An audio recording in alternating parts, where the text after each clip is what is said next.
저는 효가 무엇입니까? 라는 주제로 말씀을 상고해 보고자 합니다.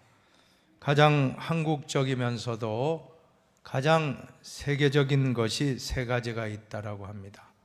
가장 한국적인 것인데 가장 세계적인 것이 된 세 가지. 첫째는 태권도, 둘째는 김치, 셋째는 효라고 할 수가 있을 것입니다. 이제 태권도와 김치는 완전히 세계화가 됐습니다. 김치 같은 경우는 발효식품으로 전 세계인들도 한국 하면 김치라고 할 만큼 인정해주고 있습니다. 태권도, 우리가 86 아시안게임, 88 올림픽 때 그 전 세계인들 앞에 태권도 시범을 보이는 광경 얼마나 참 멋있었습니까? 전 세계에 태권도장이 없는 나라가 없는 것입니다. 태권도는 우리 대한민국의 최고의 브랜드가 됐습니다.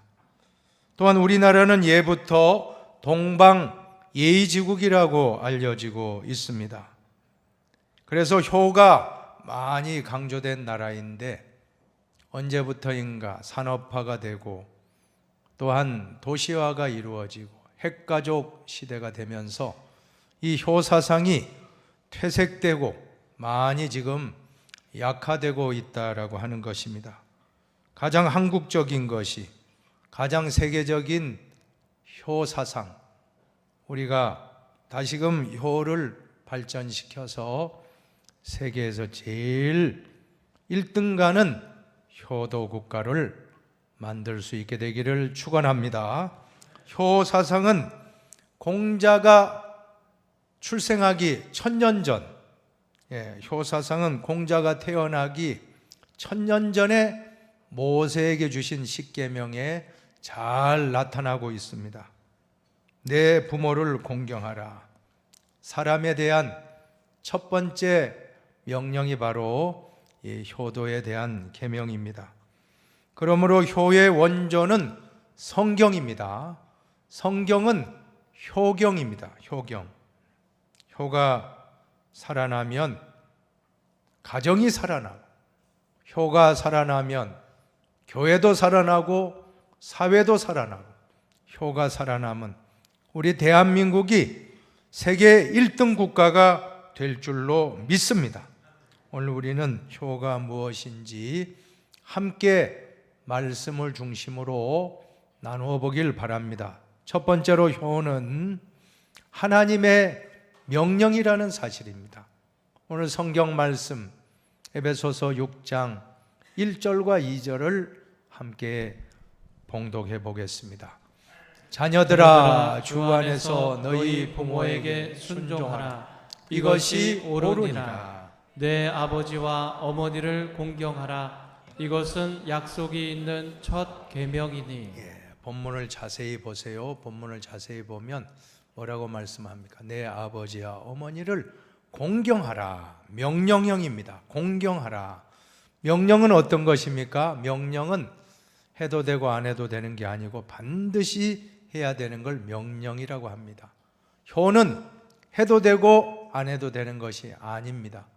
인간이라면 반드시 실천해야 할 하나님의 명령인 것입니다. 첫 계명이라고 오늘 말씀하는데 약속이 있는 첫 계명. 첫 계명이라는 건 중요하다는 것이고 또한 첫 계명은 우선순위가 된다라는 말씀입니다. 우리는 효도가 우리 인생에 중요하고 우선되어야 하는 덕목임을 우리는 깨달아야 합니다.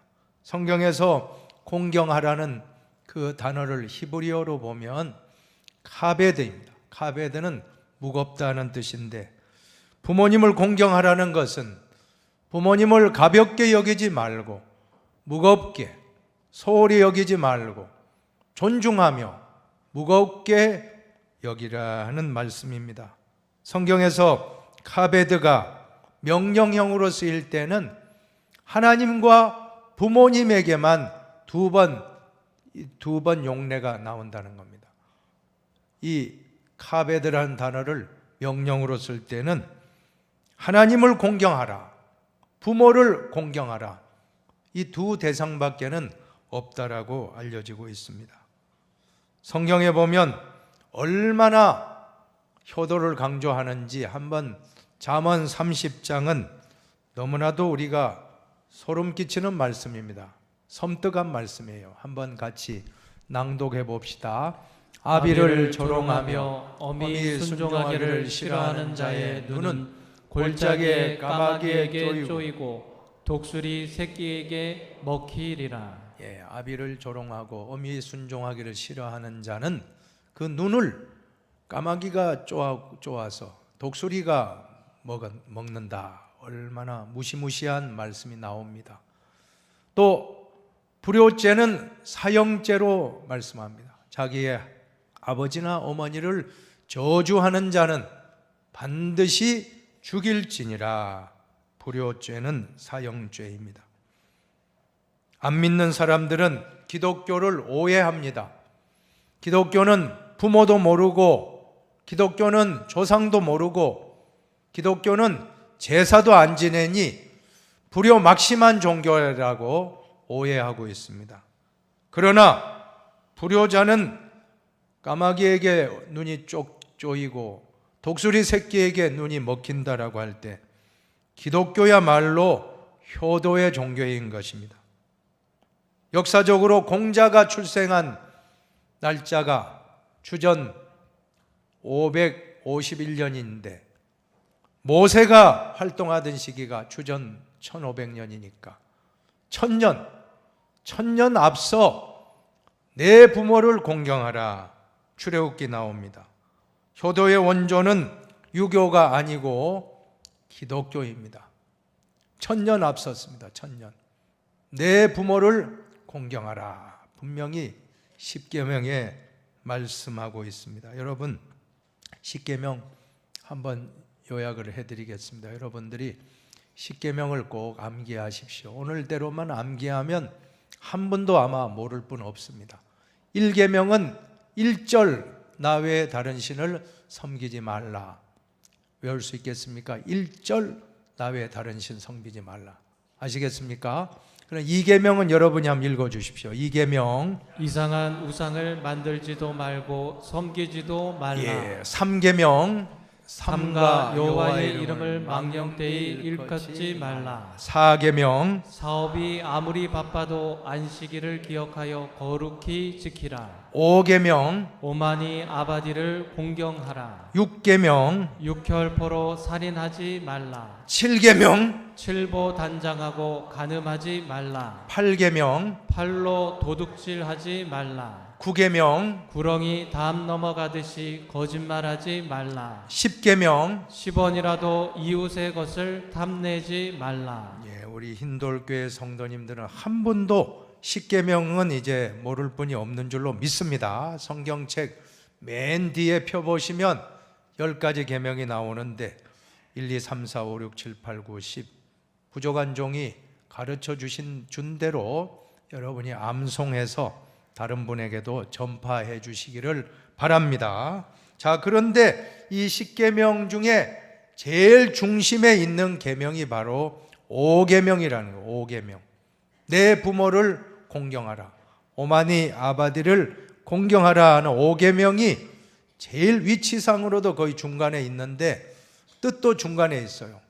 어떻게 알 수 있느냐 하면 1계명과 4계명은 하나님에 대한 계명이고 5계명부터 10계명은 사람에 대한 계명인데 이 5계명이 중요한 이유는 자, 1계명부터 4계명에 하나님을 공경하는 사람은 5계명 부모도 공경하게 되고 또 부모를 공경하는 사람은 6계명부터 10계명까지 다른 계명도 다 지킬 수 있다는 것입니다.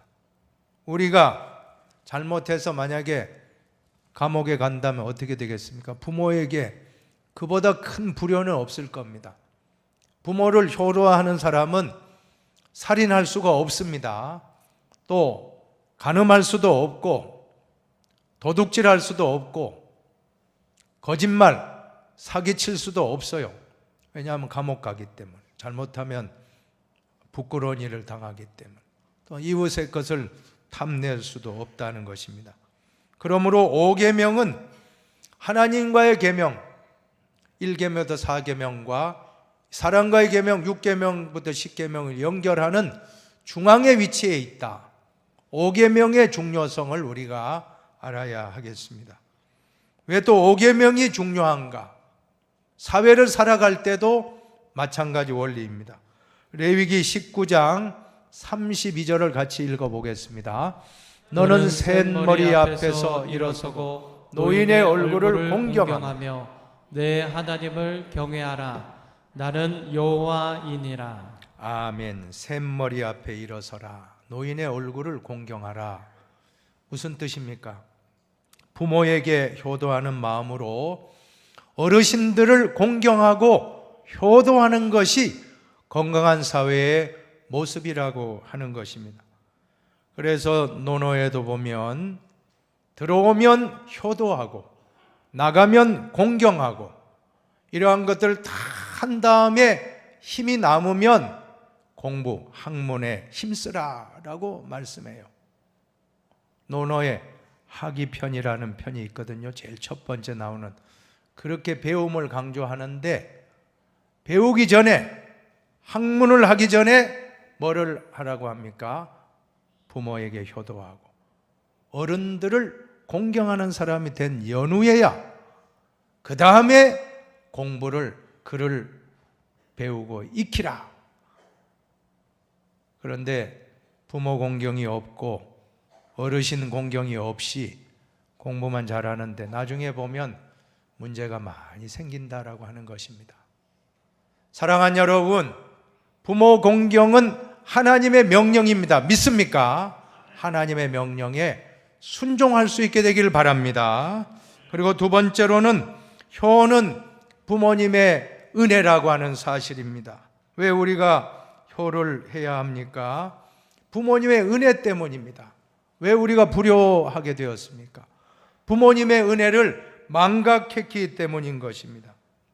하나님이 천사를 보내어서 이 지구상의 가장 아름다운 것 3가지를 가지고 오라고 시켰습니다. 천사는 하나님 수종드는 심부름꾼 아닙니까? 그래서 지구에 내려와서 지상에 내려와서 딱 보니까 너무나 아름다운 꽃이 너무 아름다우니까 꽃을 다 준비했습니다. 담았습니다.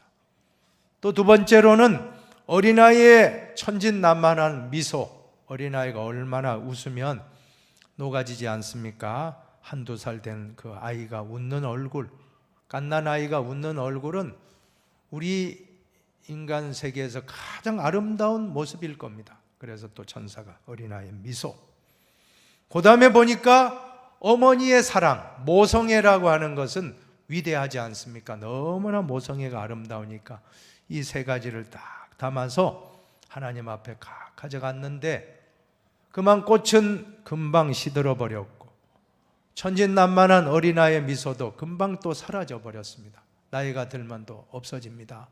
그러나 어머니의 사랑은 영원했다라고 하는 것입니다. 그러므로 우리 인간 세계에서 가장 아름다운 것은 어머니인 줄로 믿으시기를 바랍니다. 어머니의 사랑, 무조건적인 사랑입니다. 우리 아버지들은 저도 그렇지만 이해할 수 없습니다. 아기를 낳을 때 그 고통, 그 상고를 가지고 아기를 낳았기 때문에 어머니는 자식을 위해서 목숨을 거는 것입니다. 어떤 초등학교 다니는 어린아이가 하루는 울면서 엄마한테 막 다시는 내일부터 학교 안 가겠다고 막 때를 씁니다. 왜 그러냐 물어보니까 엄마가 학부형 모임에 모처럼 학교에 갔는데 아이들이 엄마 얼굴을 보고 너네 엄마 귀신처럼 생겼다, 귀신 얼굴처럼 생겼다, 화상이 심했습니다. 화상이 있어서. 그래서 같은 반 아이들이 막 엄마 얼굴이 귀신 같다 하면서 놀리니까 이 아이가 나 이제 학교 안 가, 엄마 나 학교 안 갈 거야. 이 아들이 막 때를 쓰고 울고 시작했습니다. 그때 엄마가 아들을 조용히 앉혀놓고 눈물을 훔치면서 지나간 이야기들을 해주게 되었습니다. 아들아, 네가 더 크면 이야기해 주려고 했는데 오늘 이야기하마. 네가 아주 어렸을 때 우리 집에 큰 불이 났단다. 그런데 너는 네 방에서 곤하게 잠을 자고 나오지 못하고 큰 불 속에 갇혀 버렸는데 그때 엄마가 아무도 들어가지 못하는데 엄마가 방에 뛰어 들어가서 너를 감싸 안고 나오다가 이렇게 화상을 입었단다. 자, 이 말을 들은 어린 아들이 그러면 그렇지 누가 뭐라고 해도 우리 엄마가 최고야. 엄마의 얼굴이 이 세상에서 제일 아름답고 자랑스러워요 라고 말하고 그 아이가 아주 훌륭한 인재로 자라났다라고 하는 것입니다. 무슨 말씀입니까? 부모님의 은혜를 모를 때에는 원망이 나오고 불평이 나오고 부모가 부끄럽습니다. 그러나 부모의 은혜를 깨닫고 나니까 얼마나 이 아이가 완전히 다른 사람이 되는 것입니다. 우리도 부모의 은혜를 망각하면 불효할 수밖에 없습니다. 부모의 은혜를 깨달으면 우리도 효자가 되고 효녀가 될 줄로 믿으시기를 바랍니다. 치솟는 불길 속에서 세상 모르고 잠든 어린 것을 담요에 싸서 안고 나오다가 얼굴과 팔다리에 온통 화상을 입은 어머니. 자, 그 모습이 무엇입니까? 그 어머니의 화상의 흉터는 예수님의 손과 발의 못자국이며 이마의 가시자국이요 옆구리의 창자국과 같은 것입니다. 윌리엄 셰익스피어는 말하기를 약한 자여 그대 이름은 여자라고 했는데 빅토르 위고라는 분은 여자는 약하나 어머니는 강하다라고 했습니다. 오늘 이 시간 같이 우리 양주동 박사님이 작사했던 유명한 어머니의 마음이라는 이 노래를 1절만 우리 어머니 생각하면서 같이 우리 불러보도록 하겠습니다. 나 실제 괴로움. 우리 반주에 맞춰서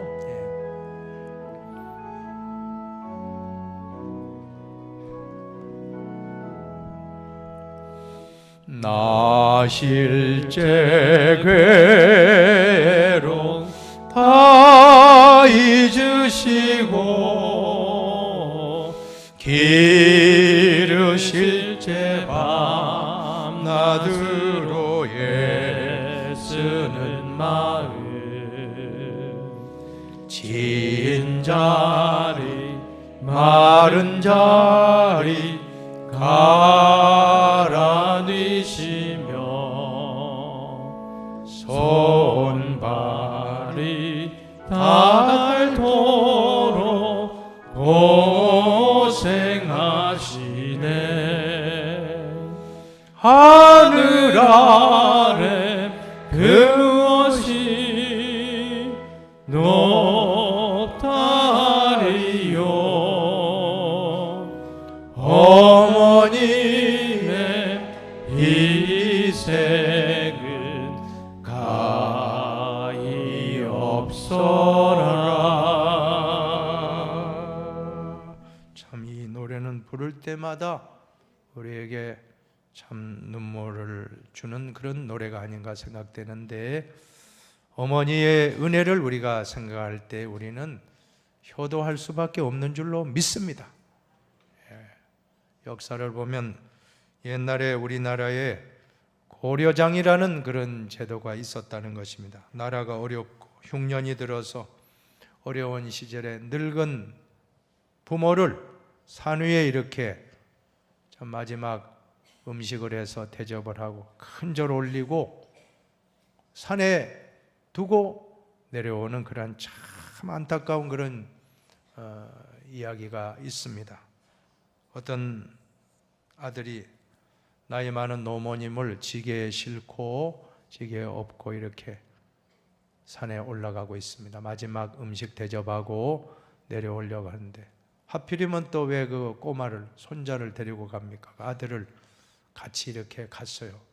그래서 어머니 죄송합니다. 이제 이 음식 잘 드시고 정말 큰 절 받으십시오. 딱 절 올리고 이제 내려가려고 하는데 우리 아들내미가 말하는 거예요.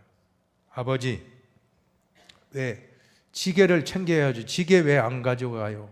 아니 왜 그래? 그러니까 내 나중에 아버지 나이 들고 나면, 연세 들면 내가 또 지게 쥐고 아빠 지금 산에 올라가야 되니까 그 지게 들고 가야 돼요. 그런 말을 했다는, 그 말 듣고는 이 아들이 깜짝 놀랐어요. 아, 굶어 죽어도 어머니하고 같이 굶어 죽자 해서 다시 정신 차리고 그 노모님을 지게에 메고 다시 집으로 돌아왔다라고 하는 것입니다. 사랑하는 여러분, 효자 집안에 효자가 나올 줄로 믿습니다. 우리가 어머니의 은혜를 잘 기억하면서 효도하면 그 집안이 복을 받고 대대손손 잘 될 줄로 믿습니다. 이제 세 번째로는 효는 축복입니다. 한번 따라합시다. 효는 축복입니다. 효는 축복입니다. 제일 처음에 뭡니까? 효는 명령입니다. 효는 명령입니다. 효는 은혜입니다. 효는 은혜입니다. 효는 축복입니다. 효는 축복입니다. 3절에 보면 이로써 내가 잘 되고 땅에서 장수하리라. 효도하는 사람은 잘 되고 땅에서 장수하는 복을 받습니다. 출애굽기에도 보면 내 부모를 공경하라. 10계명입니다. 그리하면 내 하나님 여호와가 내게 준 땅에서 내 생명이 길리라. 이 말씀을 에베소서에서 인용한 것입니다. 부모를 공경하면 땅에서 생명이 길리라. 장수하리라. 잘 되고 장수하리라. 그래서 옛말에 효도라고 하는 것은 흉내만 내어도 복을 받는다라고 했습니다. 우리 부모님에게 효도하는 신용만 해도 하나님은 우리에게 복을 주실 줄로 믿습니다. 만약에 노모님을 모시는 분이 있다면 비록 힘들고 어려운 일이 있다 할지라도 짜증 부리지 마시고 어머님을 잘 모시면 하나님이 우리 가정에 큰 복 주시려고, 여러 형제가 있지만 우리 가정에 오셨구나, 우리 가정이 이제 복 받겠구나 하는 생각으로 바꾸시면 어머니를 모실 때, 아버님을 모실 때 더 보람이 있을 줄로 믿습니다. 그때부터 부모님은 우리 가정의 복의 통로, 복덩이신 것입니다. 우리 부모님이 복덩이가 되는 겁니다. 약속대로. 신명기에도 보십시오. 신명기 5장도 같이 읽어봅시다. 너는 내 하나님 여호와께서 명령한 대로 내 부모를 공경하라. 그리하면 내 하나님 여호와가 내게 준 땅에서 내 생명이 길고 복을 누리리라. 내 생명이 길고 복을 누리리라. 잘 되고 장수하리라. 에베소 6장. 잘 된다. 모든 일이 잘 술술 풀리게 해주신다는 것입니다. 그리고 장수한다는 것은 건강을 주시고 모두가 행복하게 될 줄로 믿습니다. 근데 장수라고 하는 것은 단순히 오래 사는 것뿐만이 아닙니다. 성경에 보면 레갑 족속이라는 족속이 하나님 말씀에 순종하여 자자손손 복을 받은 내용이 나옵니다. 예레미야 35장 19절에 보면 자손이 번성한다는 말씀입니다. 한번 같이 읽어보세요. 그러므로 만군의 여호와 이스라엘의 하나님께서 이와 같이 말씀하시니라. 레갑의 아들 요나답에게서 내 앞에 설 사람이 영원히 끊어지지 아니하리라 하시니라. 아멘. 나만 잘 되는 것이 아니고 자녀도 잘 되고 손자 손녀도 다 잘 되고 증손 증손자 증손녀 자자손손 5대 6대 7대 10대 자손 만대가 다 잘 되게 된다는 의미도 있다는 것입니다. 그러므로 효를 실천하면 나만 잘 되는 것이 아니라 가정이 복받고 가문이 복받고 자손이 복을 받고 사회도 복받고 나라도 복받고 다 축복이 될 줄로 믿습니다. 우리가 믿는 예수님을 보시면 예수님은 정말 효자 중에 효자셨습니다. 영적인 하나님 아버지께 어떻게 하셨습니까? 아버지여, 내 뜻대로 마시옵고 아버지 뜻대로 되기를 원하나이다. 십자가를 순종하는 마음으로 지셨습니다. 아버지께, 아버지 하나님께 순종하셨고, 육신의 부모님 요셉의 직업이 목수였다고 하는데 그 아버지를 도와서 목수 일을 열심히 도왔습니다.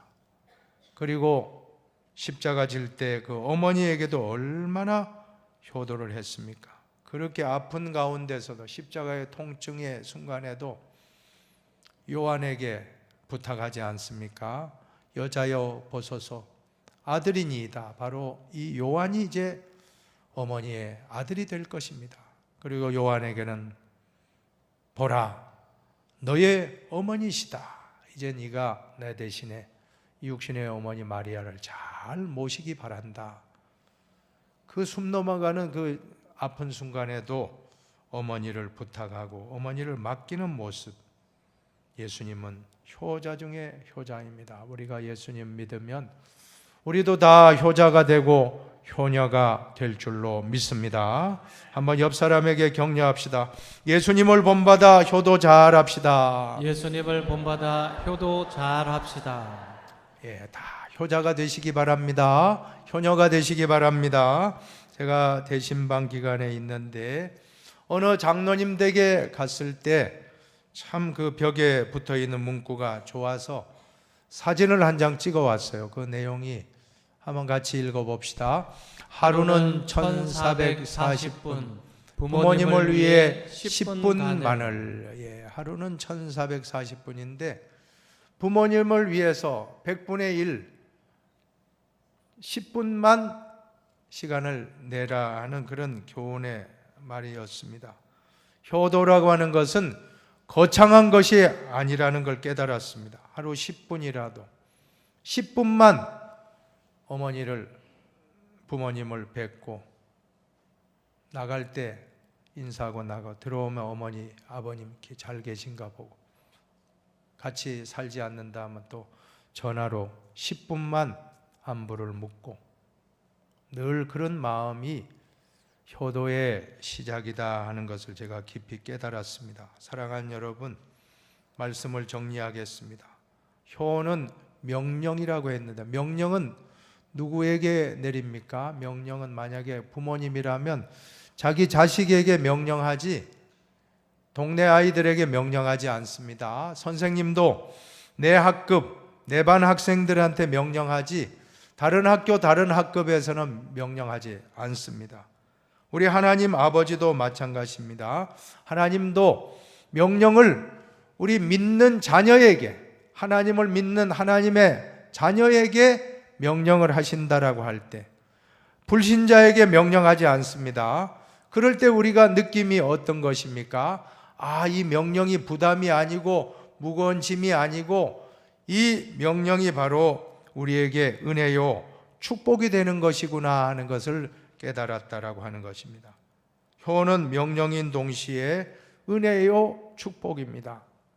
한번 해봅시다. 효는 명령이고 은혜이고 축복입니다. 축복입니다. 우리가 하나님 말씀에 순종해서 하나님 아버지께 잘 효도하는 신자가 되면 우리에게 복이 될 것이고 은혜가 될 것이고 우리 부모님에게 효도하면 우리가 성경대로 잘 되고 장수하게 될 것이고 자자손손 복을 받게 될 것이고 더 나아가 우리 주변의 어르신들을 잘 공경하게 될 때 진정한 그리스도인으로 칭찬받게 될 줄로 믿습니다.